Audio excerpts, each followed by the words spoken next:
வணக்கம். இந்த வீடியோவில் நம்ம என்ன பார்க்க போகிறோம் அப்படின்னா, புள்ளியியல்ல 9th 10th ஸ்டாண்டர்ட் கம்ப்ளீட் பண்ணி முடிச்சிட்டோம். இப்போ ப்ரீவியஸ் இயரில் என்னென்ன கொஸ்டின்ஸ் கேட்டிருக்காங்க அப்படிங்கிறது இந்த வீடியோவில் நம்ம பார்க்கலாம். ஃபர்ஸ்ட் கொஸ்டின் பாருங்க, என்ன சொல்லியிருக்காங்க? A, 2A, 4A, 6A, 9A இதோட இடைநிலை மீடியன் வந்து எவ்வளோ கொடுத்துருக்காங்கன்னா 8ன்னு கொடுத்துருக்காங்க. அப்போ ஏயோட வேல்யூ என்ன அப்படின்னு கேட்குறாங்க. இப்போ பாருங்களேன், இதில் என்ன சொல்லியிருக்காங்க? மொத்தம் 5 நம்பர். அப்போ என்ன வந்து ஆன் நம்பர் எப்படி பிடிக்கலாம்? இந்த பக்கம் ஒரு 2 பிரிச்சிடலாம், இந்த பக்கம் ஒரு 2 பிரிச்சிடலாம். நடுவில் என்ன இருக்கோ அதுதான் என்னோட இடைநிலை. கரெக்டாக? அப்போ இடைநிலை மீடியன் வந்து நமக்கு என்ன வரும் அப்படின்னா 4Aன்னு வரும். இடைநிலை எவ்வளோ கொடுத்துருக்காங்க? 8ன்னு கொடுத்துருக்காங்க. Equal to 4A. 1 இங்கே 2ன்னு வரும். அப்போ ஏ வந்து நமக்கு என்ன வரும்னா 2ன்னு வரும். ஓகே, சி ஆப்ஷன் வந்து நமக்கு கரெக்டாக இருக்கும். அடுத்து இது ஆல்ரெடி நம்ம அந்த 9th நடத்தும் போதே சொல்லியிருந்தோம். அந்த மீடியன் மோடு இதை மூணையும் ரிலேட் பண்ணி ஒரே ஒரு ஃபார்முலா தான் இருக்கும். அதை வச்சு புக்கில் ஒரே ஒரு சம்மு தான் இருக்கும். சரிங்களா? அதுதான் இங்கே கேட்டிருக்காங்க. இதை நம்ம ஆல்ரெடி 9th புக்லையும் நம்ம டிஸ்கஸ் பண்ணோம். இதை நீங்கள் ஹோம்ஒர்க்காக ஒரு தடவை ட்ரை பண்ணி பாருங்கள்.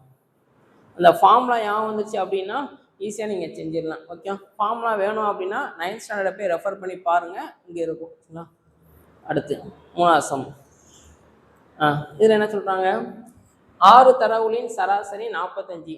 ஒவ்வொரு தரவுடன் 4ஐ கூட்டினால். ஸோ சராசரி மீன் பற்றி பேசுகிறாங்க. மீனை பொறுத்த வரைக்கும் ப்ளஸ்ஸு மைனஸு இன்ட்டு டிவைட் எதா பண்ணாலும் நமக்கு சேஞ்ச் ஆகும். ஓகேவா? புதிய சராசரி ஈக்குவல் டு இங்கே நமக்கு ப்ளஸ் பண்ணுறாங்க. பழைய சராசரி ப்ளஸ் கே.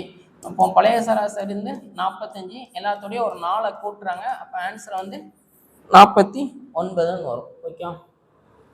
பி ஆப்ஷன் வந்து நமக்கு கரெக்டாக இருக்கும். இது கொஞ்சம் நல்லா பார்த்து வச்சுக்கோங்க. அடுத்து இதில் என்ன சொல்கிறாங்கன்னு பாருங்களேன். P, Q, R, S, T இதோட சராசரி வந்து 28. அதுக்கப்புறம் என்ன சொல்கிறாங்க? P, R, T இதோட சராசரி வந்து 24. அப்படின்னா கொஸ்டின் என்ன கேட்குறாங்க? Q, Sன் சராசரி என்ன, இதோட சராசரி என்ன அப்படின்னு கேட்குறாங்க. இது வேற ஒன்றுமே இல்லை, எல்லாத்துக்குமே ஃபார்முலா அப்ளை பண்ணும். சராசரி ஃபார்முலா என்ன? எல்லாத்தையும் ஆட் பண்ணிட்டு டோட்டல் கவுண்டிங்கால நம்ம டிவைட் பண்ணணும். ஓகே, இப்போ இது எல்லாத்தையுமே ஆட் பண்ணுங்க. P + Q + R + S + T by மொத்தமாக 5 ஈக்குவல் டு 28. இங்கே அப்ளை பண்ணுங்க. P + R + T மொத்தமாக 3 இருக்கா, பை 3 ஈக்குவல் டு 24ன்னு வரும். இப்போ இது அந்த பக்கம் போச்சுன்னா 28 5 எவ்வளோ வரும்? 20 5 100, 8 5 40, 100 + 40 140. அப்போ P + Q + R + S + T equal to 140. இது அந்த பக்கம் போனால் P + R + T equal to 24 3 20 3 60, 4 3 12, அப்போ 72. இப்போ இந்த வேல்யூ தூக்கி அப்படியே இதில் போடுங்க. PRT இதுக்கு பதிலாக நான் என்ன போட்டுடலாம்? 72. ரிமைனிங் என்ன இருக்குது? Q + S ஈக்குவல் டு 140 இருக்குங்களா? இதை அந்த பக்கம் கொண்டு போயிருங்க. அப்போ Q + S equal to 140 - 72. Answer வந்து என்ன வரும் அப்படின்னா 68ன்னு வரும். ஸோ இப்போ இதுக்கு தான் நமக்கு சராசரி கேட்குறாங்க. சராசரி வேணும்னா என்ன பண்ணுவோம்? டோட்டல் கவுண்டிங்கால டிவைட் பண்ணுவோம். கரெக்டாக இப்போ 2 பக்கமும் 2ஆல் டிவைட் பண்ணுங்கள். அப்போ Q + S/2 ஈக்குவல் டு 68/2. அப்போ ஆன்சரு 34. ஏன் இங்கே 2ஆல் டிவைட் பண்ணுறேன் அப்படின்னா 2 நம்பர் இருக்குது, அதனால நம்ம 2ஆல் டிவைட் பண்ணுறோம். ஓகே, அடுத்து ஸோ இந்த சம் வந்து கொஞ்சம் நல்லா பார்த்து வச்சுக்கோங்க. இது நம்ம புக்கில் கிடையாது, ஆனால் கொஞ்சம் வித்தியாசமான மாடலாக இருக்குது. ஓகே, இது கொஞ்சம் நல்லா பார்த்து வச்சுக்கோங்க. அடுத்த சம் என்ன சொல்கிறாங்கன்னு பாருங்களேன். ஒரு எண் அட்டவணையில் 4 5களும் 9 6களும் 6 9களும் 5 4களும் உள்ளன எனில் முகடு என்ன அப்படின்னு கேட்குறாங்க. முகடுனா என்ன? எது அதிக தடவை ரிப்பீட் ஆகிருக்கோ அதுதான் நமக்கு முகடு. இப்போ இங்கே எது அதிகமாக ரிப்பீட் ஆகிருக்கு? 5 வந்து 4 தடவை இருக்குது. 5 இது வேல்யூ, இது ரிப்பீட்டேஷன் 4 தடவை இருக்குது. 6 வந்து 9 தடவை இருக்குது. 6 9 6களும் 6 9களும் 9 வந்து 6 தடவை இருக்குது. அதுக்கப்புறம் 5 4கள் 4 வந்து ஒரு 5 தடவை இருக்குது. அப்போ எது அதிக தடவை ரிப்பீட் ஆகிருக்கு? 6 தான் நமக்கு அதிக தடவை ரிப்பீட் ஆகிருக்கு. ஓகே, அப்போ முகடு வந்து என்ன வரும் அப்படின்னா டி ஆப்ஷன் வந்து நம்ம கரெக்டாக இருக்கும். ஸோ டைரெக்டாக அந்த டேட்டா எதுவுமே கொடுக்காம இந்த மாதிரி கொஞ்சம் வார்த்தையை மாற்றி போட்டு கொடுத்துருக்கேன். இது லைட்டாக கன்ஃபியூஸ் ஆகிற மாதிரி இருக்கும். பொறுமையாக பார்த்தீங்கன்னா ஈஸியாக போட்டுடலாம். அடுத்து இது வந்து கொஞ்சம் லென்த்தியான சம்மு தான். சரிங்களா? ஒரு குடும்பத்தில் 10 உறுப்பினரின் சராசரி வயது 21 ஆண்டுகள். சரிங்களா? ஸ்டார்டிங்கில் n = 10, அவங்களோட சராசரி வந்து 21 ஆண்டுகள் அப்படின்னு சொல்லி கொடுத்துருக்காங்க. ஓகேவா? இப்போ இதுக்கு ஃபார்முலா போடுங்களேன். x பார் = சம்மேஷன் x/n வரும். கரெக்டாக? x பார் என்ன கொடுத்துருக்காங்க? 21 சம்மேஷன் x/n இருக்க இடத்துல 10. இதை இந்த பக்கம் கொண்டு வந்துங்க. அப்போ சம்மேஷன் x அப்போ 210 வரும். அப்போ அந்த குடும்பத்தில் உள்ளவங்க எல்லாரோட வயசையும் கூட்டினா எனக்கு எவ்வளோ வரும் அப்படின்னா 210 வரும். இது இருக்கட்டும். அடுத்து என்ன சொல்றாங்க? ஒரு குடும்ப உறுப்பினரின் இறப்பு காரணமாக ஆல்ரெடி 10 பேர் இருக்காங்க, இப்போ வந்து ஒருத்தவங்க இறந்துட்டாங்க. அப்போ இப்போ எவ்வளோ பேர் இருப்பாங்க? எனக்கு ஒரு 9 பேர் இருப்பாங்க. கரெக்டாக? 10, ஒருத்தவங்க இறந்துட்டாங்க, 9 பேர். இறப்பு காரணமாக சராசரி வயது 2 மாதங்கள் குறைக்கப்படுகிறது. கொடுத்துருக்கிறது வந்து வருஷத்தில் கொடுத்துருக்காங்க, இங்கே மாதமாக கொடுத்துருக்காங்க. சரிங்களா? டிக்ரீஸ் ஆகுது எவ்வளோ அப்படின்னா 2 மாதம். இதான் ஆண்டாக மாற்றுங்க. மாற்றினா என்ன வரும்? 2/12. அப்போ ஆன்சரு 1/6 ஆண்டு அப்படின்னு சொல்லி வரும். சரிங்களா? 2 குறைக்கப்படுது. இறந்த உறுப்பினரின் வயது என்ன அப்படின்னு சொல்லி நம்ம கேட்குறாங்க. சரிங்களா? ஸோ இதுக்கு வந்து நமக்கு என்ன பண்ணணும் அப்படின்னா, இதுக்கும் வந்து என்ன அப்படின்னா ஃபஸ்ட்டு வந்து சராசரி வந்து 2 மாதம், அதாவது 1/6 ஆண்டு குறைகிறது. ஃபஸ்ட்டு ஆல்ரெடி சராசரி என்ன இருந்துச்சு? 21 இருந்துச்சு. இப்போ இதை மைனஸ் பண்ணிடுங்க. இதை நான் x1 பார்னு எடுத்துக்கிறேன். சரிங்களா? 21 மைனஸ் 1/6ன்னு வரும். கரெக்டாக? மொத்தமாக 21, அதுலேருந்து ஒரு 1/6 வந்து கம்மியாகுது. இப்போ எல்சிஎம் எடுத்தால் என்ன வரும்? 126 மைனஸ் 1/6, ஆன்சரு 125/6ன்னு வரும். ஓகே, இது வந்து எனக்கு ஒருத்தவங்க இறந்ததுக்கப்புறம் உள்ள சராசரி. திருப்பி இதுக்கு ஃபார்முலா அப்ளை பண்ணுங்கள். x1 பார் = சமேஷன் x/nன்னு வரும். கரெக்டாக? x1 பார் என்ன வந்துச்சு? 125/6. n வந்து 9, அதை இந்த பக்கம் கொண்டு வந்துடும். = 1. இங்கே 2, இங்கே 3ன்னு வரும். அப்போ இதை பெருக்குனிங்கன்னா 100 3 300, 25 3 75. அப்போ 375/2. இங்கே வந்து எனக்கு சமேஷன் x1. ஓகே, ஸோ 10 பேர் இருந்தால் இது டோட்டலு, 9 பேர் இருந்தால் இது டோட்டல். இப்போ இறந்தவரோட வயசு கேட்குறாங்க. அப்போ என்ன பண்ணணும் அப்படின்னா இது ரெண்டையும் மைனஸ் பண்ணிடுங்க. அவ்வளோதான் ஆன்சர். இறந்தவரின் வயது = 210 மைனஸ் 375/2ன்னு வரும். அதாவது 210 மைனஸ் இதை டிவைட் பண்ணுங்களேன். 4 2 2, மிச்சம் 1, 8 2 16, மிச்சம் ஒரு 1, 7 2 14, மிச்சம் 5. சரிங்களா? இப்போ இதை கூட்டினா என்ன வரும்? இங்கிட்ட ஒரு 12.5, இங்கிட்ட ஒரு 10. அப்போ ஆன்சர் வந்து 22.5 வரும். சி ஆப்ஷன் வந்து நமக்கு கரெக்டாக இருக்கும். சரிங்களா? கொஞ்சம் லென்த்தியான சம்மு தான். இந்த மாடலில் இது ஒன்று தான் நமக்கு பெருசாக இருக்குது. சரிங்களா? இதே மாடலில் கொஞ்சம் கொஸ்டின் கேட்டிருக்காங்க, அது எல்லாமே ரொம்ப சிம்பிளாக தான் இருக்கும். ஓகே, இது கொஞ்சம் பார்த்து வச்சுக்கோங்க. அடுத்து 12, x, 28 ஆகிய தரவுகளின் சராசரி 18. எக்ஸ் பார் ஃபார்முலா என்ன? Summation x/n. எக்ஸ் பார் வந்து என்ன கொடுத்துருக்காங்கன்னா 18. எல்லாத்தையும் ஆட் பண்ணுங்க. 12 + x + 28 கீழே வந்து 3 இருக்குங்களா? 18 3 எவ்வளோ வரும்? 54 = இங்கே 40 ப்ளஸ் எக்ஸு. அப்போ எக்ஸ் வந்து என்ன வரும் அப்படின்னா 14ன்னு வரும். ஏ ஆப்ஷன் வந்து நமக்கு கரெக்டாக இருக்கும். ஓகே, இது கொஞ்சம் பார்த்துக்கோங்க. ஸோ இந்த மாடல் சம் தான் நமக்கு கொஞ்சம் முக்கியமானது. இந்த சொன்னேன் பார்த்தீங்களா, இந்த மாடலில் ஒரு சில சம்லாம் கேட்டிருக்காங்க, அதெல்லாம் ஈஸியாக தான் இருக்கும். இதுதான் நமக்கு கொஞ்சம் பெருசாக இருக்குது அப்படின்னு. இது ஏன் பெருசாக இருக்குது அப்படின்னா இங்கே எனக்கு கொஞ்சம் ஃப்ராக்ஷனில் வருது, அதனால தான் கொஞ்சம் பெருசாக இருக்குச்சுன்னா. இப்போ இதுவும் அதே கான்செப்ட் தான், ரொம்ப சிம்பிள். என்ன சொல்கிறாங்க? 5 எண்களின் சராசரி 180. ஃபஸ்ட்டு என் கையில் எவ்வளோ நம்பர் இருக்குன்னா 5 நம்பர் இருக்குது. அதுக்கு நான் சராசரி பார்த்தேன் அப்படின்னா எவ்வளோ வருதான் 180. சரிங்களா? இப்போ அடுத்து என்ன சொல்கிறாங்க, ஒரு எண்ணை நீக்கினால் 5 இருக்குது, 1 நான் எடுத்துட்டேன். அப்போ புதுசாக என் கையில் எவ்வளோ நம்பர் இருக்கும், 4 நம்பர் தான் இருக்கும். கரெக்டாக? நீக்கினால் சராசரி 155. அப்போ புது சராசரி வந்து என்ன அப்படின்னா எனில் நீக்கப்பட்ட எண். அப்போ ஒரு நம்பரை நான் எடுத்து விட்ருக்கேன்னா அந்த எடுத்து விட்ட நம்பரோட மதிப்பு என்ன அப்படின்னு கேட்குறாங்க. சரிங்களா? இது ஃபஸ்ட்டு சம்முப்படி பார்ப்போம். அடுத்து ஷார்ட்டாக என்ன பண்ணுறது அப்படின்னு நான் சொல்கிறேன். சரிங்களா? ஃபார்முலா அப்ளை பண்ணுங்க.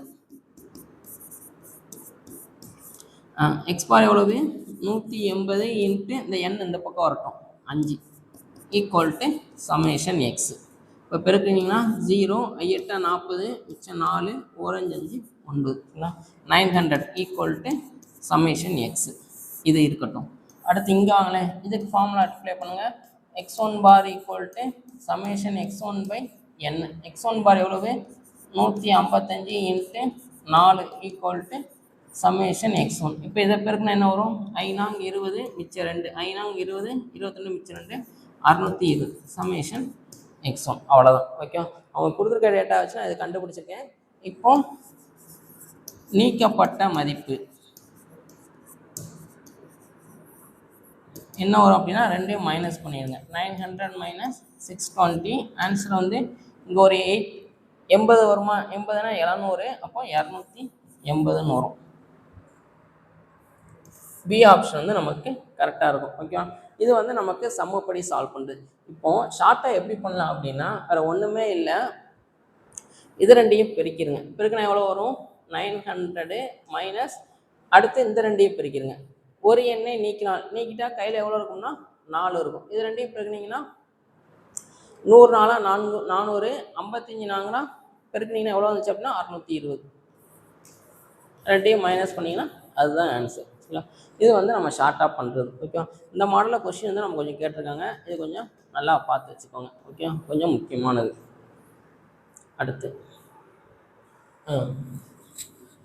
அந்த தியரி பாயிண்ட் சொல்லியிருந்தோம் பார்த்தீங்களா, திட்ட விளக்கத்தில் அது ரிலேட் பண்ணி கேட்டிருக்காங்க. 10 மதிப்புகளின் திட்ட விளக்கம் 3. ஒவ்வொரு மதிப்புடன் 4 கூட்ட கிடைக்கும் புதிய திட்ட விளக்கத்தின் விளக்க வர்க்க சராசரி கேட்குறாங்க. சரிங்களா? ஸ்டாண்டர்ட் டீவியேஷன் கொடுத்துட்டு வேரியன்ஸ் வந்து நமக்கு என்ன அப்படின்னு சொல்லி கேட்குறாங்க. இது வேறு ஒன்றுமே இல்லை, 10 மதிப்புகளின் திட்ட விளக்கம் 3, சிக்மா வந்து 3ன்னு கொடுத்துருக்காங்க.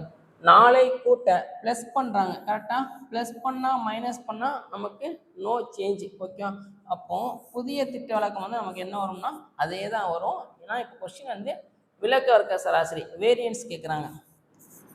வேரியன்ஸ் ஃபார்ம்னா என்ன, சிக்மா 1 ஸ்கொயர். அப்போ 3a ஸ்கொயர் பண்ணால் என்ன வரும்னா 9 வரும். சி ஆப்ஷன் வந்து நமக்கு கரெக்டாக இருக்கும். சரிங்களா? திட்ட விளக்கம் கேட்குறாங்களா விளக்க வர்க்க சராசரி கேட்குறாங்களான்னு நல்லா பார்த்து வச்சுக்கோங்க. ப்ளஸ் பண்ணால் மைனஸ் பண்ணால் நோ சேஞ்ச், இன்ட்டு டிவைட் பண்ணால் சேஞ்ச் ஆகும். ஓகே, இது கொஞ்சம் பார்த்து வச்சுக்கோங்க.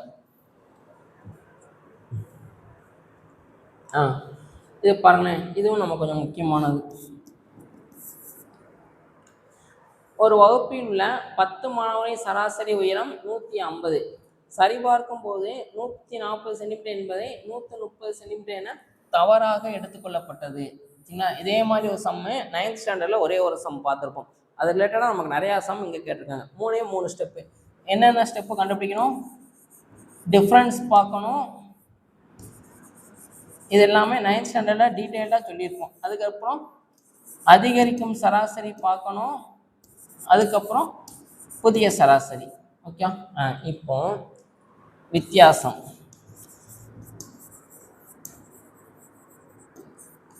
டிஃப்ரென்ஸ் பார்ப்போம். சரிங்களா? டிஃப்ரென்ஸ் பார்த்தா என்ன வரும், எது வந்து நம்ம கரெக்டான வேல்யூ கணக்கிடப்பட்டது, சரிமார்க்கும் போது 140 என்பது 130 என்று தவறாக எடுத்துட்டோம். அப்போ சரியான மதிப்பு வந்து 140, தப்பானது 130, அப்போ 10ன்னு வரும். சரிங்களா? அதுக்கப்புறம் அதிகரிக்கும் சராசரி 10/, டோட்டலாக எவ்வளோ பேர் இருக்காங்க 10 மாணவர்கள், 10/10 ஆன்சரு 1ன்னு வரும். சரிங்களா? புதிய சராசரி ஈக்குவல் டு பழைய சராசரி ப்ளஸ் அதிகரிக்கும் சராசரி. பழைய சராசரி எவ்வளவு 150, 150 + 1 ஆன்சரு 151 சரிங்களா. இது எல்லாமே டீட்டெயில்டாக நம்ம 9th ஸ்டாண்டர்டில் எக்ஸ்பிளைன் பண்ணியிருக்கோம். டவுட் இருந்துச்சுன்னா அந்த வீடியோவை போய் பாருங்கள். ஓகே, புள்ளியல் 9th ஸ்டாண்டர்ட் போய் ரெஃபர் பண்ணி பாருங்கள். இந்த மாடல்ஸ் நம்ம கொஞ்சம் முக்கியமானது சரிங்களா. அடுத்து பாருங்கள் என்ன சொல்கிறாங்க. 10 புள்ளி விவரங்களின் திட்ட விளக்கம் 4√2 சிக்மா வந்து 4√2 ஒவ்வொன்றையும் 3ஆல் பெருக்க. அப்போ இங்கே மல்டிப்ளை பண்ணுறாங்க. மல்டிப்ளை டிவைட் பண்ணால் ஸ்டாண்டர்ட் டிவியேஷன் வந்து சேஞ்ச் ஆகும். ஓகேவா, எதால் மல்டிப்ளை பண்ணுறாங்க? 3ஆல் மல்டிப்ளை பண்ணுறாங்க. அப்போ புதிய திட்ட விளக்கம் என்ன வரும்? 4√2 இன்ட்டு எதால் மல்டிப்ளை பண்ணுறோம்? 3ஆல். அப்போ 3 4s are 12√2ன்னு வரும். இப்போ கொஸ்டின் என்ன கேட்குறாங்க? பாயிண்ட் தான் புதிய திட்ட விளக்கம் தான் கேட்குறாங்க. ஸ்டாண்டர்ட் டிவியேஷன் தான் கேட்குறாங்க, வேரியன்ஸ் நம்ம கேட்கல. அப்போ புதிய திட்ட விளக்கம் வந்து என்ன வரும்னா 12√2ன்னு வரும். ஓகே, இதே இது வேரியன்ஸ் கேட்டாங்கன்னா என்ன பண்ணணும்? வந்திருக்கிற ஆன்சரை அப்படியே ஸ்கொயர் பண்ணால் போதும். ஓகே, 12√2 ஹோல் ஸ்கொயர் இது பண்ணால் நமக்கு போதும். ஓகே, அடுத்து இது வந்து நமக்கு இதே மாதிரி ஒரு சம் வந்து நம்ம 9th ஸ்டாண்டர்டில் பார்த்துருந்தோம். கரெக்டாக ஒரு மேக்ஸ் டெஸ்ட்டில் கொஞ்சம் பேர் இவ்வளோ மார்க்கு, அடுத்து 3 மாணவர்கள் வந்து 30 மார்க்கு அந்த மாதிரி பார்த்துருந்தோம். அதே கான்செப்ட் தான் இதுவும் சரிங்களா. 20 மாணவர்கள் உள்ள இவர்களும் 5 பேர் வந்து 76 மார்க் வாங்கியிருக்காங்க. அதே மாதிரி 7 பேர் வந்து 77, 8 பேர் வந்து 78. என்ன பண்ணணும் அப்படின்னா இதை ரெண்டையும் பெருக்குங்க, ஒரு நம்பர் வரும் சரிங்களா. இதை ரெண்டையும் பெருக்குங்க, ஒரு ஆன்சர் வரும். மல்டிப்ளை பண்ணணும், எல்லாத்தையும் மல்டிப்ளை பண்ணணும். இங்கே ஒரு ஆன்சர் வரும். எல்லாத்தையும் ஆட் பண்ணிவிட்டு ஒரு ஆன்சர் வரும். அதை டோட்டல் கவுண்டிங்கால் டிவைட் பண்ணுங்கள். டோட்டலாக எவ்வளோ பேர் இருக்காங்கன்னா 20 பேர் நமக்கு இருக்காங்க. ஓகேவா, இதே மாதிரியும் நம்ம 9th ஸ்டாண்டர்டில் பார்த்துருப்போம் சரிங்களா. புக்கில் உள்ள மாடல் தான், சம்மு மட்டும் கொஞ்சம் வித்தியாசமாக கேட்டிருக்காங்க, அவ்வளோதான். ஓகேவா, இதே ஹோம்ஒர்க்காக ட்ரை பண்ணி பாருங்கள். டவுட் இருந்துச்சுன்னா 9th ஸ்டாண்டர்டை ரெஃபர் பண்ணிப்பாங்க. கண்டிப்பாக நீங்கள் 9th ஸ்டாண்டர்ட் படிச்சுட்டு தான் இந்த வீடியோ பார்த்துருப்பீங்க. ஏன்னா கொஞ்சம் செஞ்சுப்பாங்க. டவுட் இருந்தாலும் அதை போய் திருப்பி ரெஃபர் பண்ணுங்கள். இல்லாட்டி நோட்டில் எழுதி வச்சுருப்பீங்க, அதை லைட்டாக பாருங்கள். ஸோ இதோட இது கம்ப்ளீட் ஆகுது சரிங்களா. இதில் நமக்கு ஸோ இந்த சம் வந்து நமக்கு கொஞ்சம் இம்பார்ட்டன்ட். இந்த மாடல் சம் இம்பார்ட்டன்ட்டு. இந்த தவறுதலாக எடுத்தாங்கன்னு பார்த்தீங்களா, இதுதான் நமக்கு ரிப்பீட்டடாக நிறையா தடவை கேட்டிருக்காங்க. ஓகே, புள்ளியில் பொறுத்த வரைக்கும் இது கொஞ்சம் நிறையா தடவை கேட்டிருக்காங்க. இந்த மாடல் சம்மை நல்லா பார்த்து வச்சுக்கோங்க. ஓகேவா, ஸோ இதோட புள்ளியில் வந்து நமக்கு முடியுது சரிங்களா.